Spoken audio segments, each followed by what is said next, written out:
Salut à tous, on se retrouve pour cette leçon numéro 4 du niveau 2, et cette fois-ci on va parler des noms en chinois, donc quelques petites généralités. On va voir comment les noms sont formés, et puis ça peut peut-être nous aider pour la suite de notre apprentissage. Alors, première chose à savoir, qui diffère donc du français, c'est que les noms en chinois sont invariables en genre et en nombre. On est content parce que franchement ça nous facilite la tâche. Petit exemple pour clarifier les choses, hein. J'aime ton chien. 我喜欢你的狗. Donc chien, nouveau caractère, go. Alors, voilà, ton, hein, donc masculin, c'était un chien. Maintenant, j'aime ta chienne. Eh bien, en chinois, c'est exactement la même chose que j'aime ton chien. Donc, et puis j'aime tes chiens, pluriel. En France, ben voilà, hein, les pauvres Chinois qui doivent apprendre le français doivent eh bien, apprendre ça, hein, que ça, c'est féminin, masculin, différents articles, etc. C'est chaud. Mais en chinois, bon, ben, tant mieux, ça va tout le temps être la même chose. Donc, pour savoir si on parle au pluriel ou féminin, il faut connaître le contexte. Et puis, bon, après, des fois, on peut aussi quantifier quand on parle, quand c'est quelque chose de défini et pas indéfini. Donc, voilà, ça, c'est la première chose à savoir. C'est un variable en genre et en nombre. Alors maintenant, comment un nom se forme-t-il en chinois ? Eh bien, généralement, c'est avec 2 caractères ou plus. Il y en a aussi avec un caractère, hein. Vous avez vu chien avant, go, c'est plutôt plus rare, mais la plupart du temps, c'est 2 caractères. Donc, par exemple ici, le mot o en français, c'est qu'un caractère en chinois, shui. Donc ça, un caractère important à apprendre. Et ce qui est intéressant après, c'est que le mot fruit, par exemple, c'est shui guo. Donc, vous savez, shui, on vient de voir, c'est o, et guo, c'est fruit, en gros. Et voilà, dans un fruit, généralement, il y a une quantité d'eau, quoi. Donc, on peut voir des liens logiques, hein, et puis ça peut nous aider à comprendre. Ensuite, pomme, ping, guo. Donc ici, on retrouve le mot guo, qui était dans le mot fruit. Donc, on peut, en connaissant certains caractères, eh bien, facilement comprendre de quoi il s'agit, hein, le thème, hein, bon voilà, un fruit. Après, il faut juste connaître que ping, ça correspond à la pomme, mais déjà, ça nous aide. Donc ça, c'est super intéressant en chinois, c'est que chaque caractère, placé dans un mot différent, eh ben, ça nous donnera déjà une indication quant à la signification, quoi.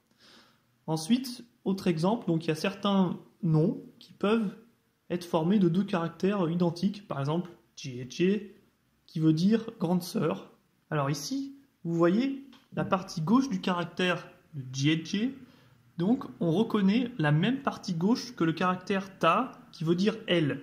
Donc ça c'est aussi intéressant dans les caractères chinois, c'est que eh bien, il y a des morceaux de caractères, des composants de caractères qui vont donc nous indiquer déjà la signification. Donc on retrouve cette espèce de jambe croisée là à gauche de ta et à gauche de jie. Donc ça nous donne une indication que ah ok, on parle d'une fille. Donc ça aussi, c'est quelque chose qui peut vraiment nous aider à comprendre. Alors maintenant, comment un nom se forme-t-il ? Donc on a vu généralement avec 2 caractères ou plus, mais c'est aussi avec des préfixes et suffixes. Donc ça nous aidera aussi à comprendre un petit peu mieux la signification d'un mot, d'un nom. Donc par exemple, poule, mu ji, donc mu, le suffixe mu, ça fait référence au féminin.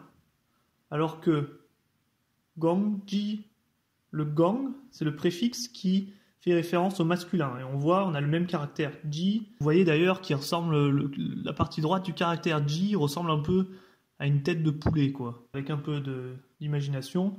Alors attention, soyez attentifs maintenant. S'il y a un moment dans la vidéo à ne pas rater, c'est ce moment.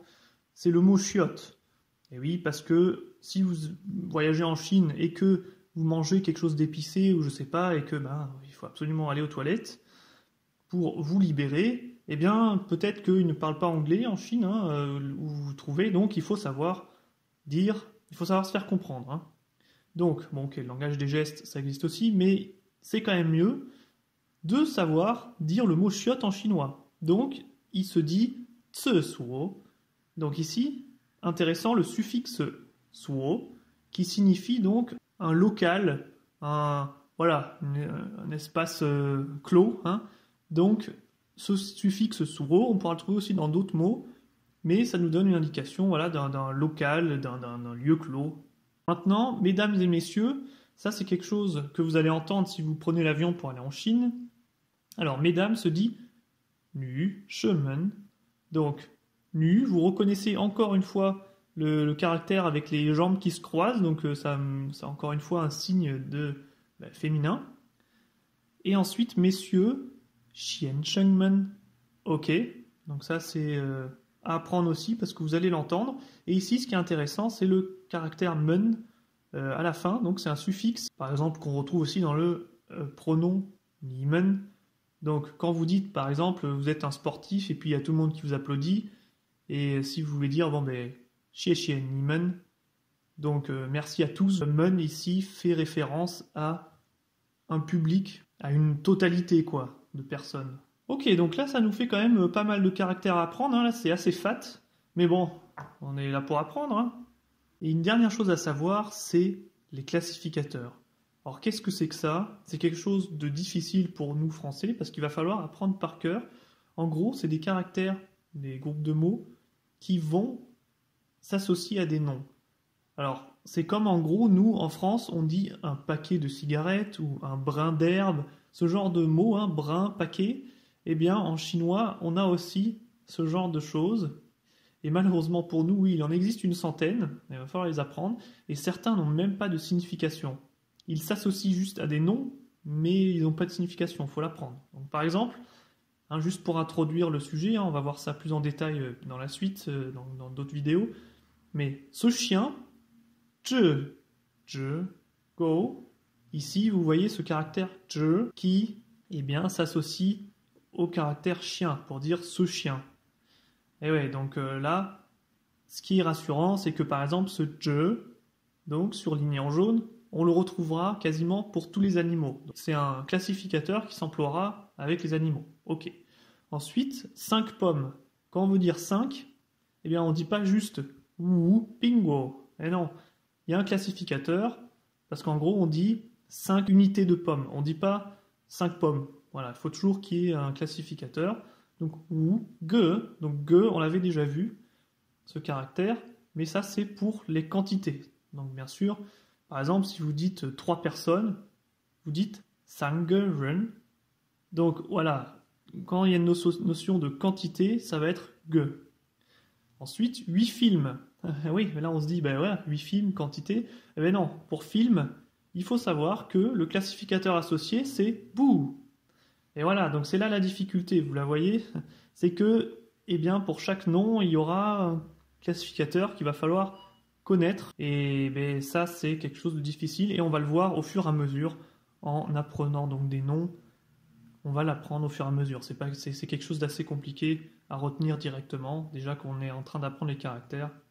Mais voilà, il existe des listes de classificateurs, il y en a qui feront référence à une surface, à une taille, etc., donc, ça sera plus simple que ceux qui n'auront vraiment aucune signification.